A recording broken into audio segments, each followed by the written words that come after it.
texto escrevido pelo evangelista João, capítulo 2. Capítulo 2.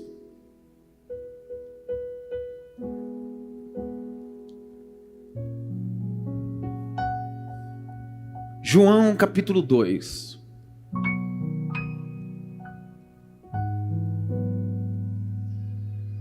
O verso é 1. Nós vamos ler do verso 1 até o verso de número 12. Eu vou ler na versão Bíblia Pergunta, porque diz tudo, versão NAA. Se você não... Olha, chegou aqui o retorno, meu Deus do céu. Dá glória para Jesus aí, irmão. 2, 1. 3 dias depois, houve um casamento em Caná da Galileia. A mãe de Jesus estava ali. Jesus também foi convidado com os seus discípulos para o casamento. E tendo acabado o vinho, a mãe de Jesus lhe disse: eles não têm mais vinho. Mas Jesus respondeu: por que, senhora? Ou por que, mulher? Está dizendo isso? Ainda não é chegada a minha hora. Então ele falou aos seus serventes. Então ela falou aos seus serventes: façam tudo o que ele disser. Isso aqui vai definir completamente a manifestação do milagre. Circule a expressão: faça tudo o que ele disser. Por que algumas coisas não acontecem? Porque eu não faço tudo o que ele diz. É simples. O evangelho é simples. Olha que simplicidade. É só fazer o que ele mandar. Verso 6. Estavam ali 6 potes de pedra, ou 6 talhas, que os judeus usavam para lavagem, purificações, e em cada uma cabia cerca de 100 litros de água. Jesus disse: enche de água essas talhas ou esses potes. Eles encheram totalmente. Então disse: agora tire um pouco, levem ao responsável da festa. Eles o fizeram. E quando o responsável da festa, pela festa, provou a água transformada em vinho, circule a expressão transformada em vinho. Ele não sabia de onde vinha, porque mais que os serventes que haviam tirado a água soubesse, chamou o noivo. Ele disse: todos costumam servir primeiro o vinho bom, e quando já beberam muito, serve um vinho inferior. Você, porém, guardou o melhor vinho até agora. O melhor está guardado. O melhor estava guardado. Dá uma olhadinha pelo menos para 3 assim: o melhor está guardado.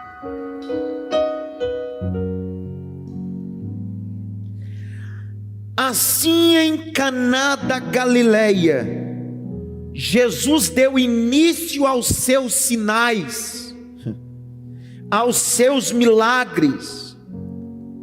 Ele manifestou a sua glória, e os seus discípulos creram nele. E depois disso, ele foi a Cafarnaum com sua mãe, seus irmãos e os discípulos, e ficaram ali muitos dias. Levante as 2 mãos para o alto. As 2 mãos. Apoie sua Bíblia na coxa, em casa e no templo. Feche os 2 olhos. Libere palavras de adoração e de amor. Libere palavras de gratidão e de amor. Libere palavras de gratidão e amor. Aleluia. Aleluia. Aleluia. Aleluia. Aleluia. Aleluia. Aleluia. Aleluia. Quem crê na palavra de Deus, eu queria que você aplaudisse o nome de Jesus.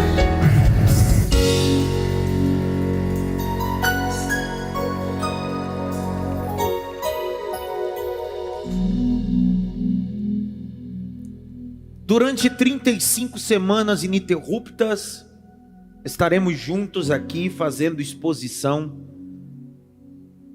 de uma série de mensagens neotestamentárias que retratam de forma cronológica os 3 anos e 6 meses dos sinais que Jesus operou. Cada um desses sinais ou milagres trazem uma carga espiritual e principalmente esclarecedora sobre a manifestação do poder de Deus. Eu vou com vocês usar pelo menos 3 livros fora a Bíblia, que vai me dar embasamento a essa série. O primeiro livro que eu usei e vou usar como ferramenta de consulta é Os Tesouros ou Os Milagres, transcrito por Charles Handel Spurgeon, o príncipe dos pregadores do século XIX. Segundo material que eu vou utilizar para facilitar a compreensão de vocês é o comentário do Wisby. E terceiro, utilizarei com vocês textos de John Stott. Então, durante 35 semanas você vai perceber que vou citar, e se não citar, são essas minhas 3 fontes extras bíblicas, fora a Bíblia, que é a fonte principal, para que possamos entender esses milagres.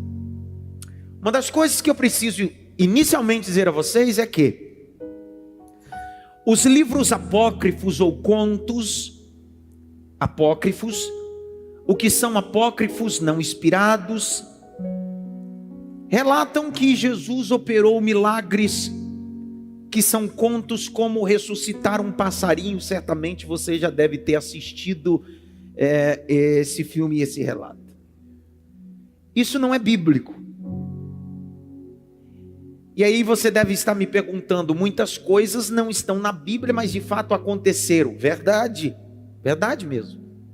Só que esse fato é folclore. Ele não tem embasamento bíblico, porque o capítulo de número 2, verso 11, olha o texto. Jesus deu início aos seus sinais.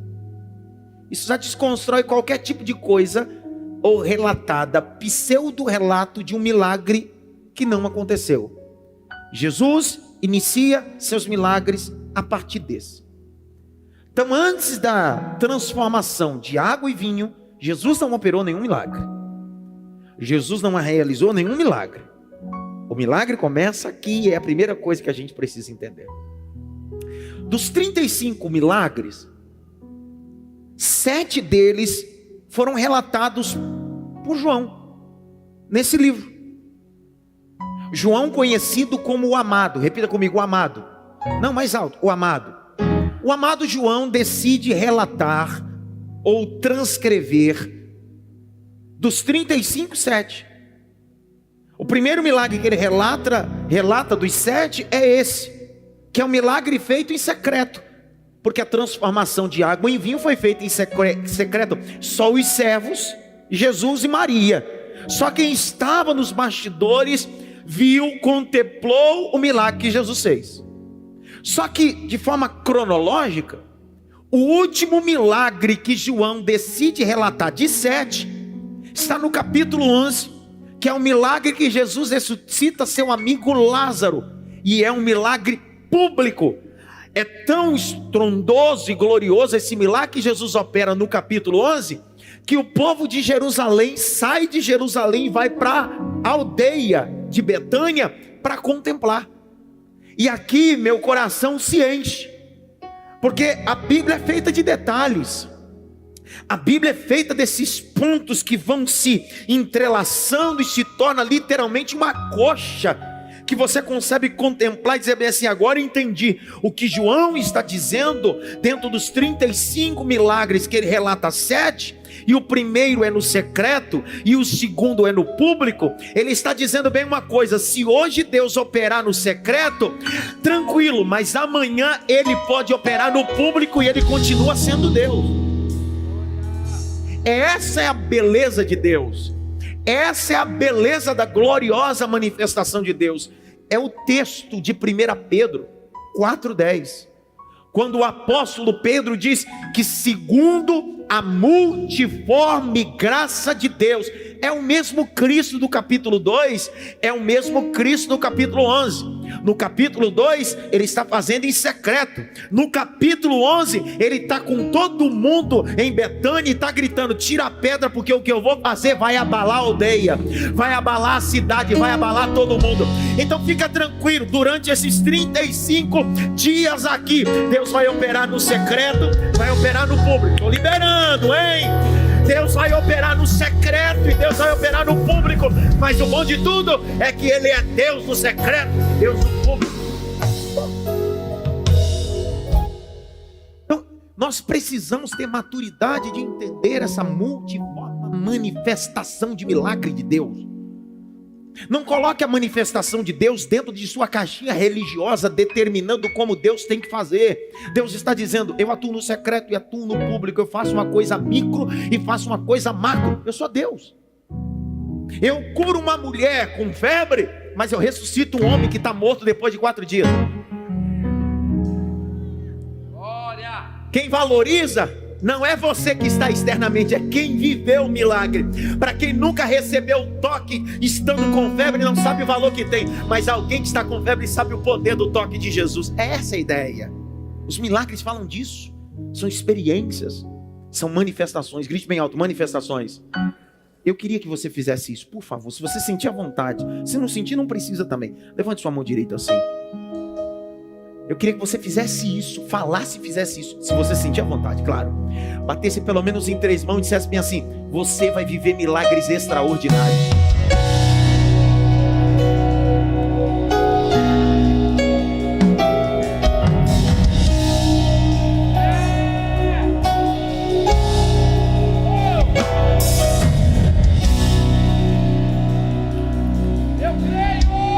Eu creio, eu também creio. Creio com força.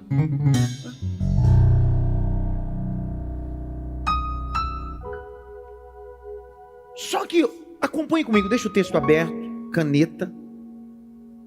Vamos anotando, vamos bater no bolo, vamos bater na massa. Capítulo 2, verso 1. 3 dias depois, vírgula. 3 dias depois do quê? Do quê? 3 dias depois do quê? Se o assunto aqui é vinho, transformação, por que eu quero? Para que essa informação está aí 3 dias depois? Qual é a necessidade de informar que 3 dias depois? Circula aí 3 dias depois. Puxa uma seta. 3 dias depois que Jesus chamou Natanael.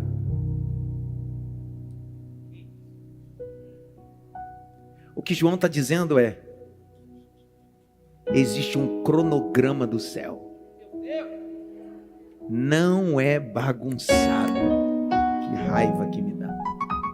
Deus está dizendo: ei, a transformação de água em vinho nunca será mais importante de um Natanael que eu chamei para me seguir.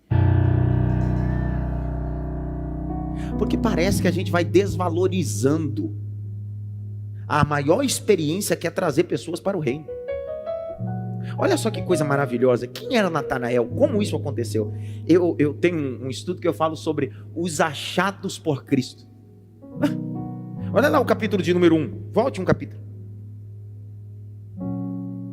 Verso 43 e 44. 43 e 44. E no dia seguinte Jesus resolveu ir para Galileia e achou. Encontrou. Ai, que raiva, cara. De novo, olha para cá. Presta atenção. E no dia seguinte resolveu ir para Galileia e achou. Encontrou. A palavra grega é encontrar. Eu só encontro aquilo que eu estou. Filipe não é obra do acaso, é a obra da escolha de Cristo. Tá, para ver se você dá glória a Deus. Olha isso daqui. Verso 44. Esse Filipe era de Betsaida, da cidade de André e Pedro. E Filipe achou a Natanael. Porque não tem jeito. Quando você é achado por Cristo, é a lei da consequência. Você acaba achando outras pessoas para apresentar para Cristo. Você sabe por que existem pessoas que não têm a capacidade de encontrar ninguém? Porque ele não foi nem encontrado por Cristo ainda. Jesus não achou ele. Está tão escondido na...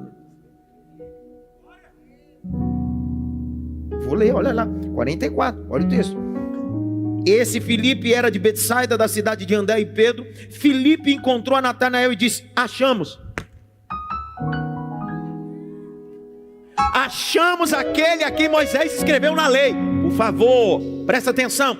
Ele não está dizendo: achamos um novo movimento, achamos um novo coach, achamos um novo método. Ele está dizendo: nós achamos o que aquele a quem Moisés escreveu. Ele é a palavra encarnada. Ele é o verbo encarnado. Ele me achou, eu te achei. Somos achados dele.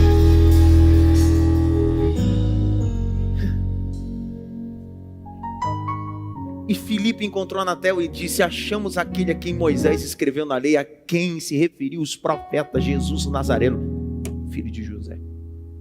Dá uma olhada pelo menos para trás, se você foi achado.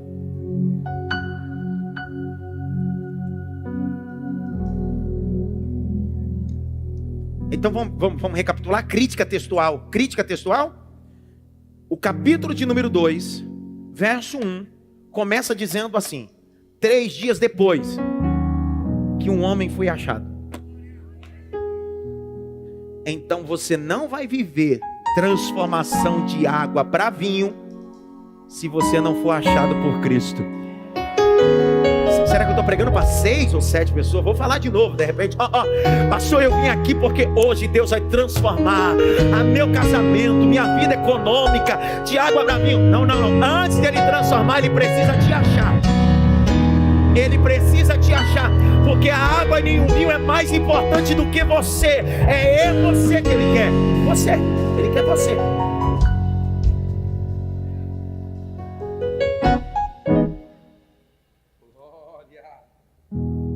Olha lá, capítulo 2. Senhor, será que se eu falar isso aqui eles vão crer? Eles não vão crer não, Senhor. Então é melhor não falar, né? Não.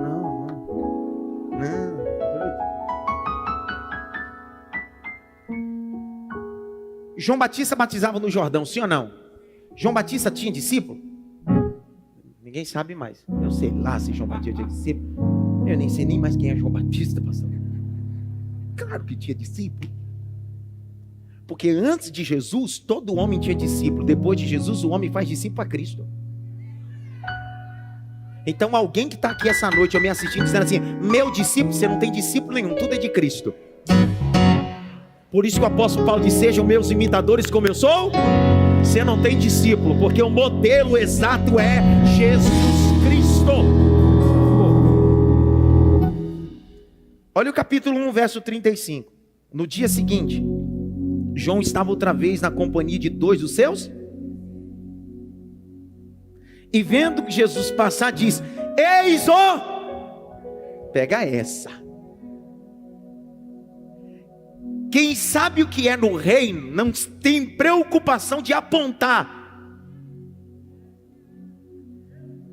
o novo. Olha só, João Batista antes de Jesus era o cara, sim ou não? Era a última Coca-Cola no deserto. Literalmente, vivia no deserto. Só que ele está dizendo: ei, eu vim abrir o caminho. Eu sou a voz que clama do deserto.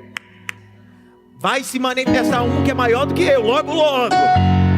Quando ele está batizando do Jordão, ele olha e diz assim: eis o Cordeiro, porque ele fala Cordeiro de Deus 2 vezes. De novo, João falou Cordeiro de Deus 2 vezes. Primeira vez foi quando ele estava batizando e ele disse: eis o Cordeiro de Deus. Ele batizou. No dia seguinte, Jesus está passando e João disse assim: ei, olha o Cordeiro de Deus passando ali novamente. Olha lá, olha lá.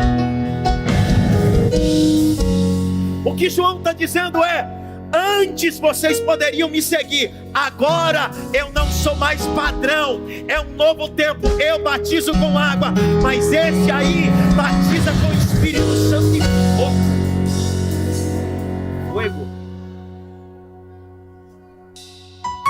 Olha lá, olha o texto, capítulo de número, meu Deus do céu, será que eles vão crer mesmo?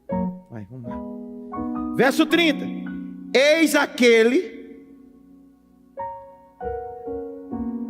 a respeito de quem eu falava. De quem João falava? A pergunta é: sua pregação fala sobre quem? Não, eu quero viver transformação de... Mas peraí, só vai ter transformação se você for achado, se você entender que ele é cordeiro, se você entender os processos. Senão não tem transformação nenhuma. Dá uma olhadinha pelo menos para três, assim, dá um glória para disfarçar aí, pô. Pode pelo menos dizer assim: eu estou participando. Que versículo a gente está agora? Que versículo? 30. Não, 30 eu já li. 31. É o mesmo, eu mesmo não conhecia, mas vim batizando com água, a fim que se manifestasse Israel. Verso 32. E João testemunhou dizendo: vi o Espírito Santo descer como pomba e pousar sobre ele. Eu não conhecia aquele, porém, que me enviou a batizar com água, disse: aquele sobre que você vier descer e pousar o Espírito Santo, esse vos batizará com o Espírito Santo. Agora olha o 35. No dia seguinte, João estava outra vez na companhia de 2 de seus discípulos, e vendo Jesus, disse: eis o Cordeiro de Deus. E 2 dos seus discípulos, ouvindo dizer isso,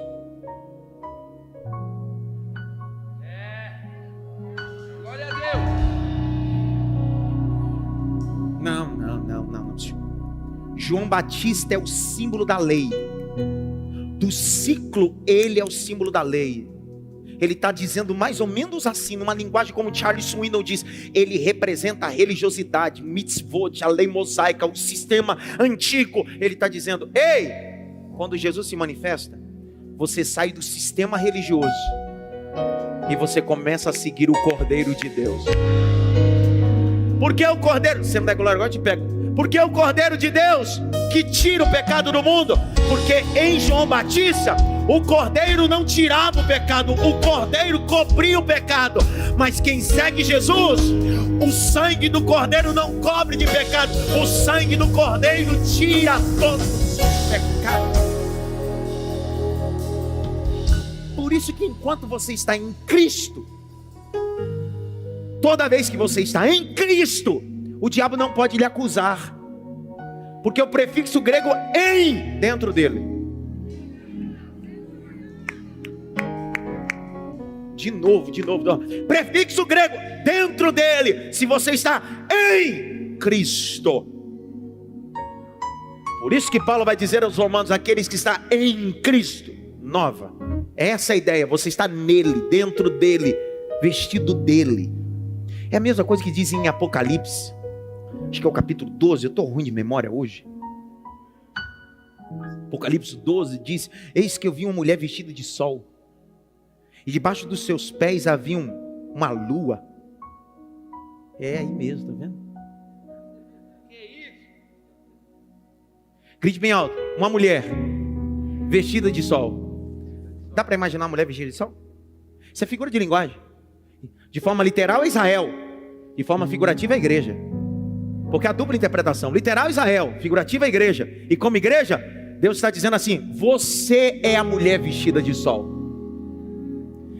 O diabo não te ataca, não é porque você é crente, é porque você decidiu estar vestido da minha glória. Porque eu sou o sol da justiça. Levante as duas mãos para o alto aí. Quem vê assistir, assiste mesmo. Agora quem vê adorar, abra a boca, dá um glória. Sabe por quê? Porque nós estamos apontando para Cristo. Cristo, Jesus, o Cordeiro de Deus, que tira o pecado da humanidade. Tem nada a ver, para mim terminar, tem nada a ver com a transformação ainda. Porque a gente fica agoniado para saber sobre a transformação, mas ninguém quer apontar para Cristo, ninguém quer ser achado, mas todo mundo quer ser transformado. Eu quero que as coisas se transformem. Capítulo 2. 3 dias antes, ou 3 dias depois, perdão, houve um casamento em Caná da Galileia. Caná da Galileia ficava a 12 quilômetros a norte da Galileia. Então, essa é a norte de Nazaré, perdão, 12 quilômetros. Em 2014, eu estive em Caná da Galileia. Esse ano, em novembro, eu estarei lá. Minha esposa vai comigo e eu vou fazer minha renovação de votos lá com ela. Se algum casal quiser ir comigo, vamos junto que a gente faz a renovação lá. Caná da Galileia é um local muito pequeno. Muito pequeno. Absurdamente. Só que olha o texto. Houve um casamento em Caná da Galileia e a mãe de Jesus estava ali. Não há informação suficiente, o texto não dá a informação suficiente. Entretanto, todos os comentaristas vão corroborar que parece que essa família é família de Maria e de Jesus. Por isso que a Maria está na frente, porque ela faz parte da organização. Ela tem um acesso, ela não é só convidada, ela faz parte disso. O acesso dela é importante em setores que não é qualquer pessoa que entra. Detalhe importante, esse é um detalhe importantíssimo. Olha o texto. Jesus também foi convidado com seus. Circule discípulos, puxe uma seta e escreva 6.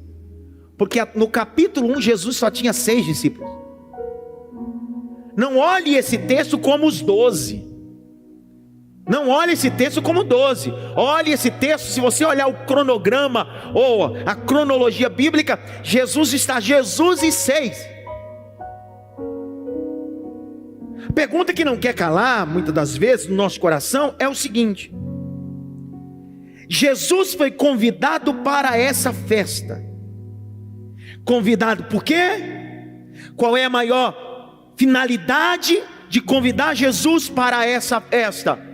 Primeiro, de forma literal, ele faz parte de um convívio familiar. Segundo, o milagre de Jesus vai começar num ambiente aonde o diabo afetou.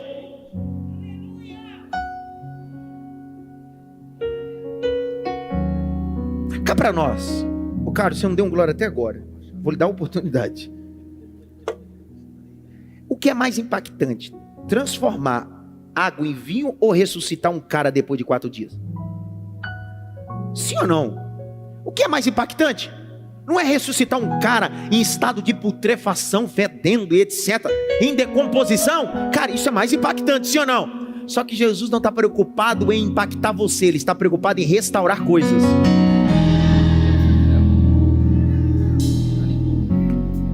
Jesus não está preocupado em impactar, em convencer você. Não. Os sinais não são para convencer você. Os sinais são para restaurar coisas que foram quebradas. Vou liberar uma palavra.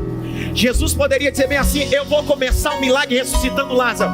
Onde o Senhor vai começar um milagre? Num casamento. Por que num casamento? É simples. Quando eu criei o homem, eu fiz a mulher. E o que o diabo fez foi estragar a primeira coisa que eu quis, criar o casamento. Já que ele acabou com a festa de Gênesis até Malaquias, eu decidi voltar à festa e dizer: eu sou Deus do casamento, eu sou Deus da família.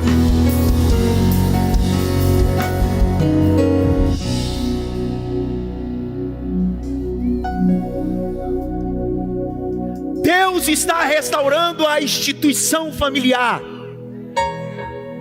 Ei, a palavra, a primeira expressão hebraica de Gênesis, Bereshit bara Elohim. Bereshit bara Elohim. A primeira palavra do Canon ou do Torá, Bereshit, é a segunda letra do alfabeto hebraico. Beit, casa. Olha o segredo. Deus poderia começar escrevendo, dizendo bem assim: Moisés, escreve o Gênesis, a criação. Começa escrevendo pela primeira letra, Aleph. Aleph significa boi, forte. Na vocalização hebraica, na cultura judaica, aponta para Deus. Deus poderia dizer bem assim: começa usando a letra Aleph. Deus disse não, começa utilizando a segunda letra do alfabeto, Beit, casa. Aí alguém, quem sabe, grita: por quê? Porque tudo que eu começo não começa em outro lugar a não ser dentro de uma casa.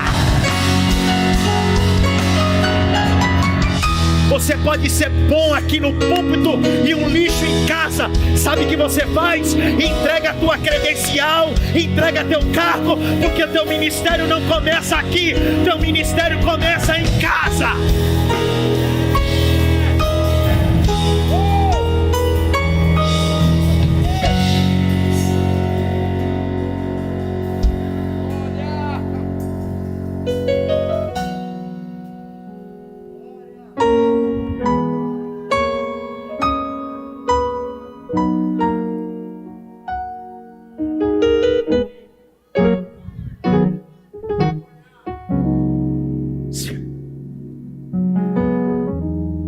Sua maior responsabilidade não é a igreja, é a sua. O apóstolo Paulo diz assim: aquele que não cuida bem da sua, não pode cuidar das coisas do... É Gênesis capítulo 1, Bereshit. Tudo começa na sua. Por isso que culto não começa no templo, começa em... Por isso que Josué diz bem assim, ó, eu quero deixar uma coisa bem clara. Josué dá um pito. Daí ele começa a dar um pito no meio de todo mundo, diz assim: eu não sei vocês, mas eu e minha casa serviremos ao Senhor. Nesse primeiro dia dessa série, Deus está dizendo: antes de eu transformar água em vinho, eu vou organizar a sua casa.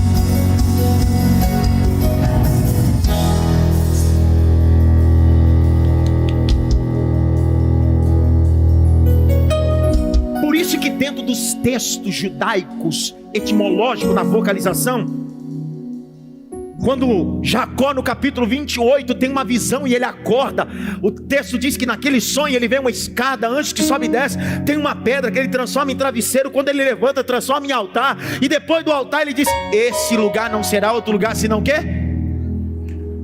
Betel, casa de Deus. Não é templo de Deus, é casa. Porque templo você visita, casa você mora.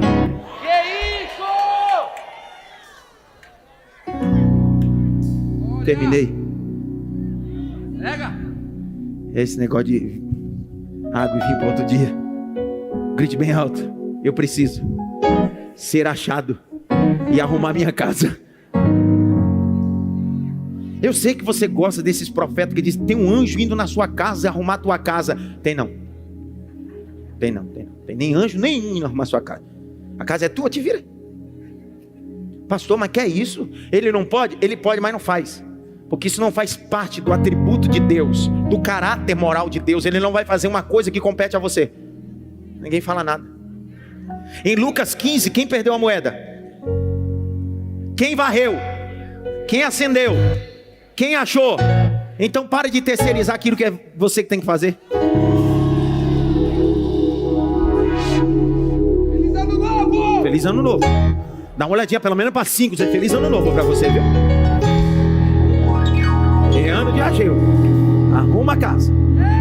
Pastor, mas tá feia a coisa, pastor. Já tô na beira da morte. A casa já tá uma bagunça. Agora, não. Pelo menos faz alguma coisa relevante antes de morrer. Pastor, mas está na Bíblia. Se eu falar isso aqui, você tem glória. Está na Bíblia. Pelo menos antes de morrer, sua maior missão não é pregar. Sua maior missão não é comprar uma casa. A Bíblia diz que o Senhor tomou a boca do profeta Isaías e disse assim: vai lá para Ezequias, diz para ele morrer. Ele vai morrer, vai. Mas antes de morrer, põe a casa em ordem. Põe a casa em ordem. Põe limite. Põe princípio. Põe ordem nessa casa, cara. Sua casa não é motel para adolescente fazer do quarto. Motel não. Sua casa não é boate. Não é...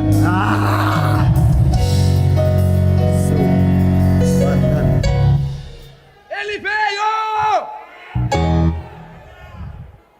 Tem pai e mãe. Fala o teu nome. Você é da onde? Aonde? Eu não entendi o que ele falou. Barulhos.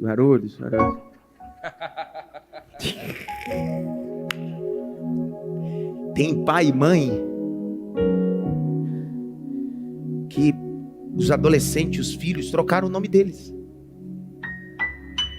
Pergunta-me, qual o nome? Banana de pijama. B1, B2.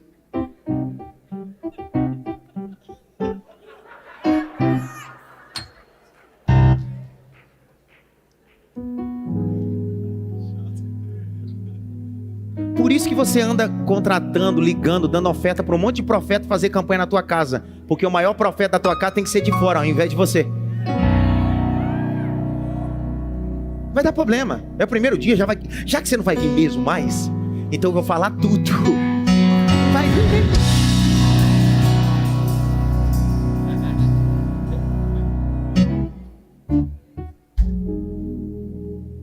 Grite bem alto, Espírito Santo. Me ajuda. Não é fácil não. Sabe? Quem foi o maior pregador na sua opinião? Na Bíblia. Quem é o maior pregador na sua opinião? Alguns vão dizer, para mim Paulo. Outros vão dizer, para mim Apolo. Outros vão dizer, Elias. Outros, Eliseu, porque começou a escola de profetas. Certamente nós ficaríamos aqui a noite toda falando sobre grandes pregadores da Bíblia. Certamente poucos falariam o nome deste. O nome? Noé. Por quê? Simples, porque ele pregou durante 100 anos. E ao contrário de Billy Graham, que ganhou 3 milhões de almas, ele conseguiu ganhar no máximo 7.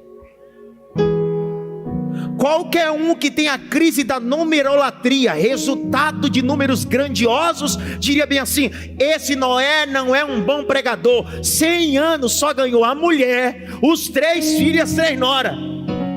Que bom. Pelo menos a família dele entrou na arca.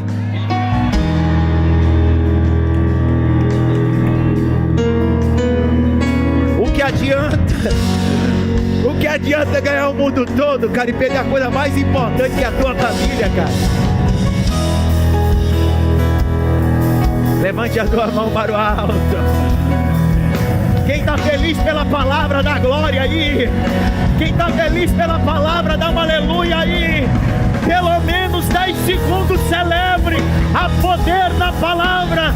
Pastor, a minha família não é salva. Eu vou liberar uma palavra daqui. Crê no Senhor Jesus Cristo e será salvo tu e tua casa.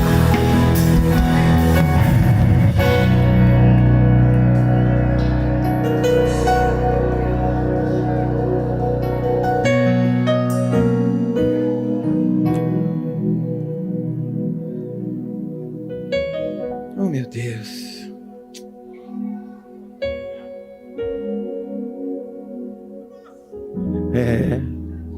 O céu está aqui, só não entra quem não quer. O céu está aqui. Porque tem dia que a gente não sobe como João para o céu. Tem dia que o céu desce como no templo de Salomão. São 2 momentos. Tem dia que a gente tem que subir, mas tem dia que o céu diz: eu vou descer, eu vou descer, eu vou descer, eu vou descer, eu vou descer. Acabou. Deus está iniciando os seus sinais dentro de um ambiente onde o próprio diabo começou destruindo. Ele disse: eu não vim só para fazer sinais, eu vim para restaurar. 2. Isso aqui, aquela cereja que você faz o bolo, você diz: falta alguma coisa? É aquela cereja. Por quê? Quantas pragas Deus enviou no Egito? Quantas? 10. Qual foi a primeira praga que se manifestou no Egito? Êxodo 7:19 diz bem assim: e disse o Senhor: toca com teu cajado na água, e todas as águas no Nilo e lago se tornarão em sangue. Então preste atenção. O primeiro sinal que Deus operou, a primeira praga que Deus operou através do ministério de Moisés, que é um tipo de Cristo, representava juízo. O primeiro milagre de Jesus é transformar água em vinho, é o tipo da graça. Essa é a grande revelação, porque Moisés é sombra, tipo, figura. Já Jesus é exata, dizendo: enquanto na antiga aliança esse sinal era juízo, agora para a nova aliança essa é a manifestação da graça. Eu vou transformar água em vinho.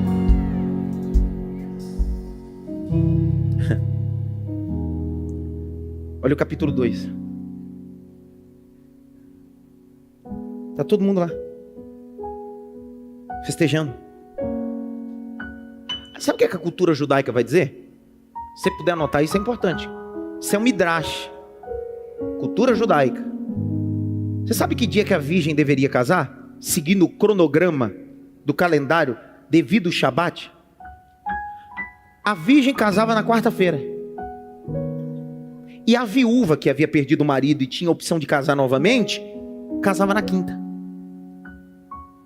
Isso aqui é um cronograma, é um calendário. Por isso que João está detalhando tudo. Ele está dizendo: um dia depois, 2 dias depois, 3 dias depois. Porque ele está dizendo: Deus tem um cronograma para você. Não é você que tem um cronograma para Deus. Deus está dizendo: eu tenho um cronograma para você. Olha lá. Verso de número 2. Leia, Jaque. Jesus também foi convidado com os seus discípulos para o casamento. Vai.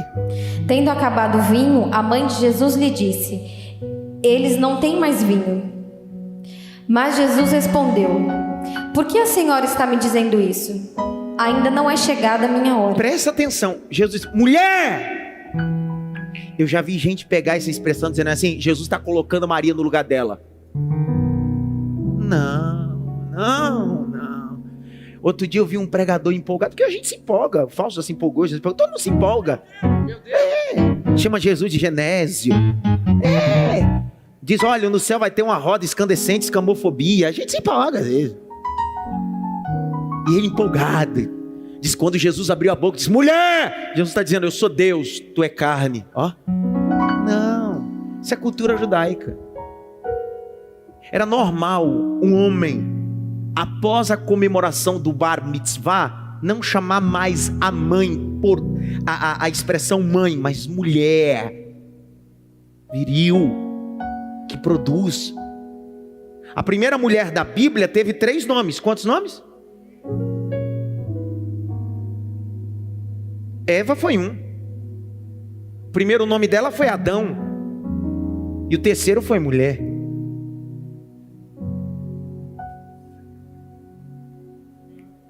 Bugou, cara. Puxa vida. Sabe quando os neurônios batem um no outro, tic-tac? Mas saiu para outro dia eu falo disso. Capítulo 19 de João, verso 26, explicando por que Jesus chamou ela de mulher. João 19, 26. Leia.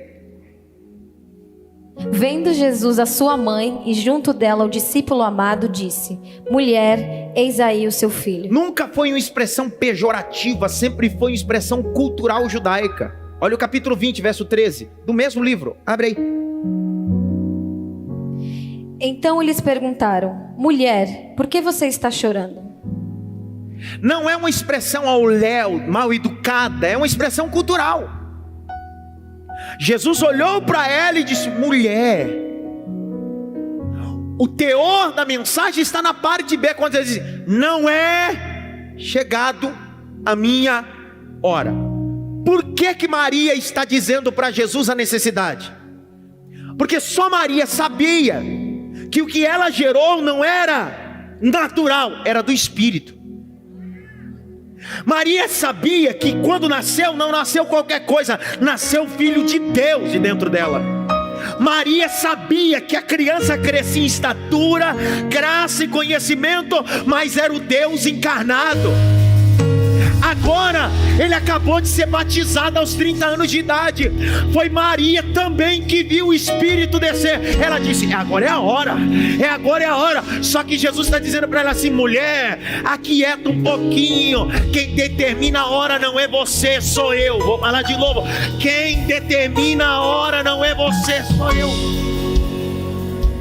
Não é porque você conhece muito bem Deus que Deus tem que fazer tudo na sua hora. Dá uma olhadinha pelo menos para três, assim: não é do seu jeito.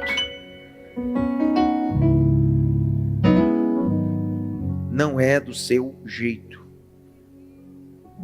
Não é chegada minha. Aí olha o verso 5. Porque assim, é bonitinho. Eu termino agora. Sério. É bonitinho a gente viver o milagre de transformar água em vinho, sim ou não? Só que o grande problema é por que a gente está tanto tempo na igreja e a gente não vive isso? Será que o problema é Deus? Ou sou eu que não estou cooperando para esse milagre? Alguém pode dizer assim: mas pastor, Deus precisa de mim? Não, só que Ele decidiu usar você. Vou repetir: Deus precisa de mim? Ele decidiu usar você para que você participe do milagre que Ele vai operar. Ele não precisava de você para distribuir pão e peixe, mas Ele decidiu confiar na sua mão.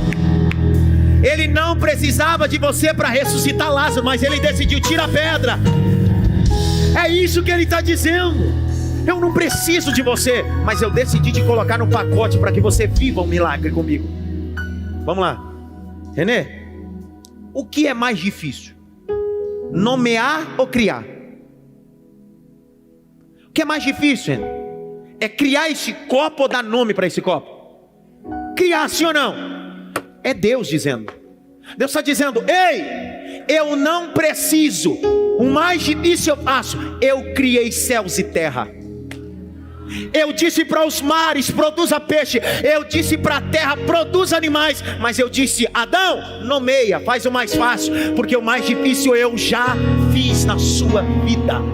Vou liberar uma palavra de Deus sobre a sua casa e sobre a sua família. Quando Deus lhe pedir alguma coisa, nunca será o mais difícil, será o mais fácil, porque o mais difícil Ele já fez. Abrir porta onde não tem porta, operar milagre onde não dá. Ele é Deus de milagres. Olha lá, olha o capítulo 2, verso 5. Lê, Jaqueline, lê logo. Então ela falou aos serventes: façam tudo o que ele disser. Peraí, o problema é que nós temos dificuldade de obedecer. É culto de que hoje aqui mesmo? Muita teoria. Culto de ensino, doutrina, sei lá, o adjetivo que você quer usar. Livro, o culto da exposição bíblica. Só que uma coisa está aqui: eu só vou viver a transformação quando eu aprender a obedecer. Mas eu não entendo. Não é para entender, é para obedecer só. E eu não estou falando de ordem na horizontal, não é ordem religiosa. Eu estou falando ordem na vertical, é ordem divina. Eu não estou falando homens religiosos que pinçam texto fora de contexto, estabelecem costumes e dizem assim: você tem que fazer o que eu quero, porque eu sou uma autoridade. Não, uma autoridade só tem autoridade quando está debaixo da maior autoridade, que é Deus.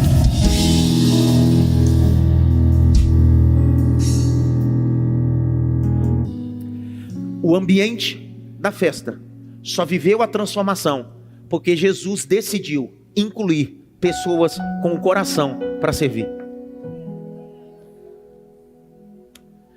Pergunta a mim, por quê? Vai. Pergunta a mim, por quê? Vai.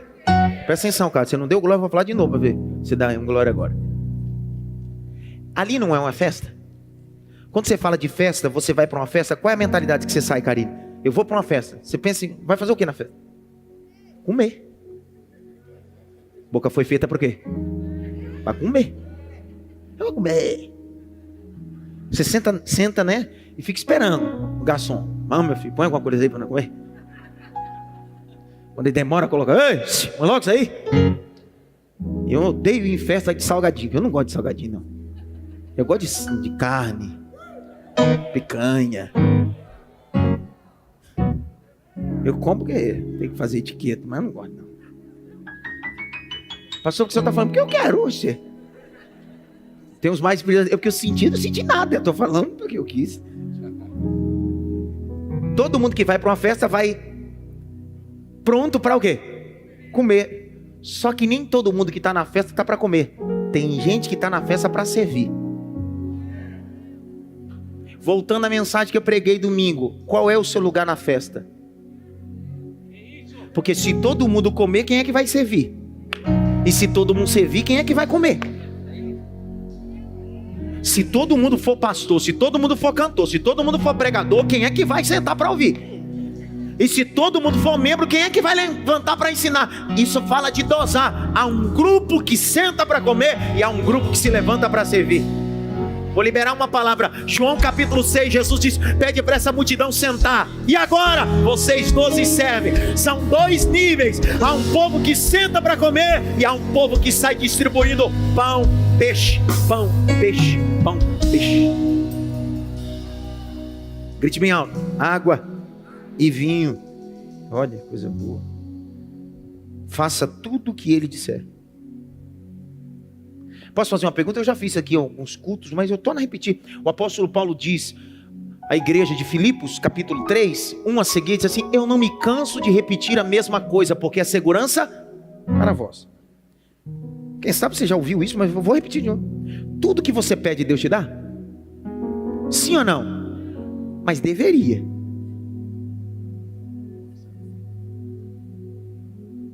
De novo? Nos meus olhos? Tudo que você pede, Deus te dá? Mas deveria. Porque o texto de João 14 diz assim, se vós estiveres em mim, e minha palavra estiver em vós, pedireis tudo e vos será concedido. Pastor, então eu vou estar nele e a palavra dele vai estar em mim, eu vou pedir uma Ferrari. Esse é o problema. Quando você estiver nele e a palavra dele estiver em você, você vai perceber que Ferrari é insignificante. Porque quem está nele acaba tendo o coração dele. E quando a palavra dele está em você, você não consegue falar de coisas da terra. Seu contato são coisas celestiais.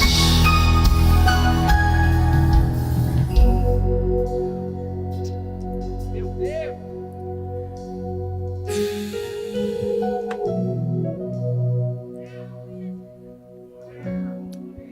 Verso 6, lê Jaqueline, lê Jaqueline, lê Jaqueline, lê Jaqueline. Lê Jaqueline. Estavam ali 6 potes de pedra que os judeus usavam para as purificações. Para Jaqueline, para Jaqueline. Sim, senhor. Quantas talhas tinha?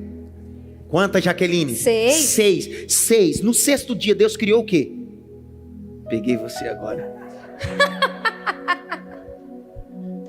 Lá em Gênesis capítulo 1, no 6º dia Deus criou o quê? O homem. Deus está dizendo, esse milagre não é para deuses, esse milagre é para o homem. Eu estou usando o homem. É num tempo do homem que eu opero o milagre para o homem. Só que olha o texto.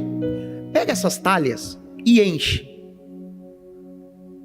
Eu só posso encher aquilo que está ou vazio ou pela metade, ou não está completo. Um texto original fidedigno vai dizer que as talhas estavam literalmente vazias. Um texto exegético original. Por isso que Jesus diz, enche. Quantas talhas? Para que servia as talhas? Para lavar quem chegava. Porque quem chegava para a festa durava 7 dias, pelo menos. Alguém que vinha para a festa não vinha para passar, vinha para se hospedar. E para se hospedar nessa casa, pelo menos tinha que estar purificado, lavado. Jesus está dizendo, eu só vou transformar água em vinho se todos os convidados estiverem limpos. A gente quer viver transformação e nem banho a gente toma. Ei, não é esse banho aí que você acabou de pensar, não. Eu tô falando... O irmão já disse, meu Deus, eu que sou francês, tomo de 15 em 15 dias, tô lascado. Ei, o ambiente da transformação só é vivido quando eu entendo que para acessar esse ambiente eu preciso passar pela talha. Há uma geração Nutella, repetir de novo para ficar gravado. Há uma geração Nutella que quer acessar o ambiente do casamento sem passar pela talha da purificação.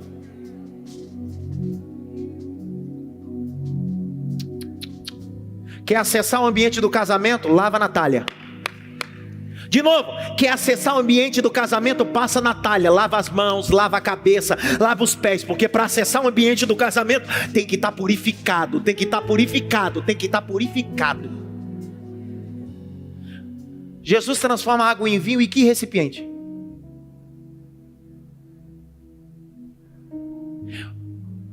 Eram vasos de pedra. Peraí, aí a gente tem um problema.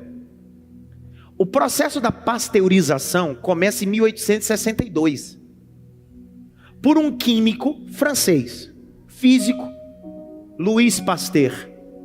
Quando a gente fala de pasteurização, logo a gente imagina leite, porque o processo da pasteurização é para conservar o leite. Só que não. Louis Pasteur estabeleceu a pasteurização para guardar ou zelar do vinho que era cultivado, as uvas fermentadas, para conservar na França. Antes da pasteurização, o que é que utilizava-se para fermentar a uva? Pegava-se a uva, se batia, colocava-se dentro de um odre. O odre era uma espécie de pedaço de couro, de cabra, de bode, costurado. Colocava-se o suco de uva e colocava-se uma rolha.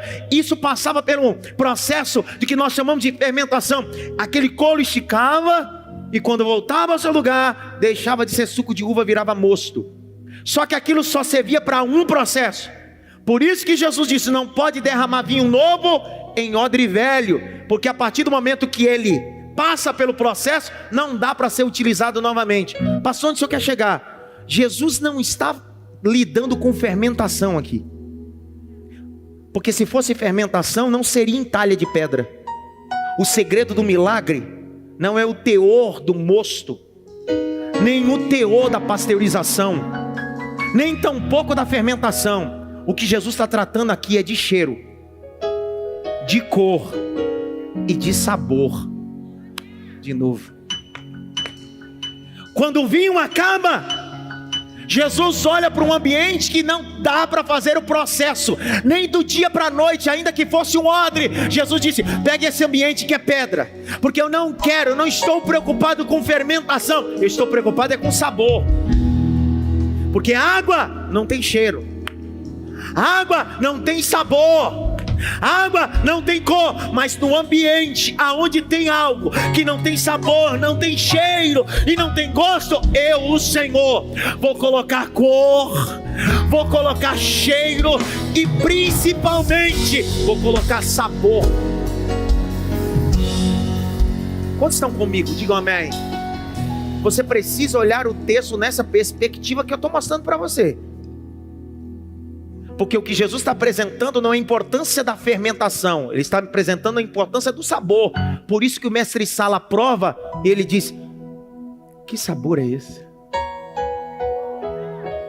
Todo mundo pega o melhor vinho e coloca no começo. O melhor vinho não era identificado pelo teor de fermentação, mas sim pelo sabor. Que raiva.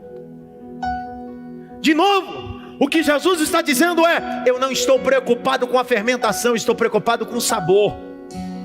Por isso que Paulo diz em Efésios, não vos embriagueis com vinho que a contenda, mas enchei-vos do Espírito Santo de Deus. Eu termino dizendo, Jesus viveu no capítulo 2 3 períodos. Quantos períodos? Quantos períodos? Ou 3 facetas. Olha o capítulo 2, verso de 1 a 2. Ele é o convidado. Ele é o quê? Para onde? Para onde? Jesus não era eremita. O que era um eremita, pastor? Eremita era um indivíduo que vivia recluso da sociedade no deserto. Quem era eremita, pastor? Eremita era João Batista. João Batista não participava de festa. Pastor, por isso que o meu parente, que é testemunho de Jeová, não participa de festa? Não tem nada a ver uma coisa com outra. Porque eu não sou João Batista. Eu não sou da linhagem de João Batista. Eu não sou eremita. Eu sou da linhagem de Cristo. E a linhagem de Cristo gosta de uma festa.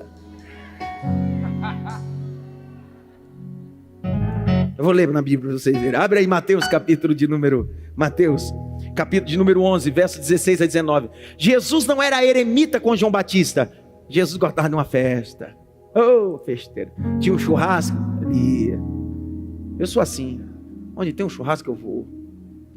Leia aí, Jaqueline. Mas a que compararei esta geração? É semelhante a menino que, sentados nas praças, gritam aos companheiros: nós tocamos flautas, mas vocês não dançaram. Entoamos lamentações, mas vocês não prantearam. Pois veio João, que não comia nem bebia, e as pessoas dizem: ele tem demônio. Veio o Filho do Homem, comendo e bebendo, e as pessoas dizem: eis aí um glutão e bebedor de vinho, amigo de publicanos e pecadores. Mas a sabedoria é justificada por suas obras. Eu não sou eremita, desculpa, tá? Eu sou a geração de Cristo, porque estou nele. É ano de Ageu, e a palavra Ageu no hebraico é festa. Então pode ficar comigo. Até dezembro eu vou fazer festa ao meu Deus, na casa do meu Deus, celebrando o meu Deus. Tempo de festa. Grite bem alto. A primeira faceta: Jesus é convidado. Segunda faceta? Está no verso 3 a 5, ele é filho. Agora o último para terminar. Ele começa como? Convidado. No meio da festa, ele é apresentado como filho.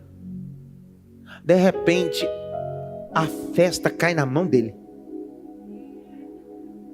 E o que ele se transforma, pastor? O anfitrião. E a palavra anfitrião da festa é quem paga a festa. Era só um convidado. De novo, você lembra quando você casou, você só convidou ele? Você lembra quando você abriu sua empresa, você só convidou ele? De repente, no meio dos processos, ele se revelou como filho. E agora, no meio de tudo isso, ele está se revelando como anfitrião. Pago a conta. Pago a conta. Pago a conta. Pago a conta. Fica em pé. Pago a conta. Pago a conta.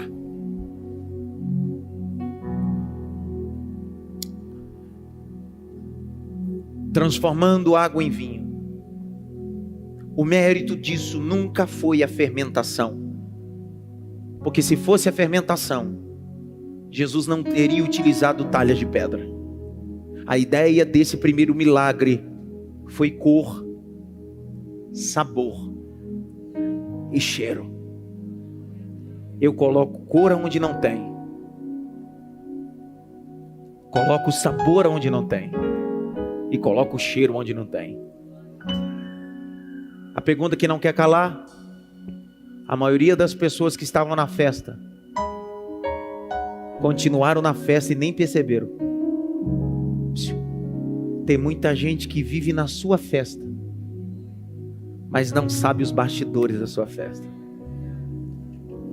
Tem gente que senta na sua mesa e desfruta de ambientes de festa, mas não sabe os bastidores que você vive. Mas fica tranquilo, ele era só um convidado. Manifestou-se como filho, agora é o anfitrião dessa festa.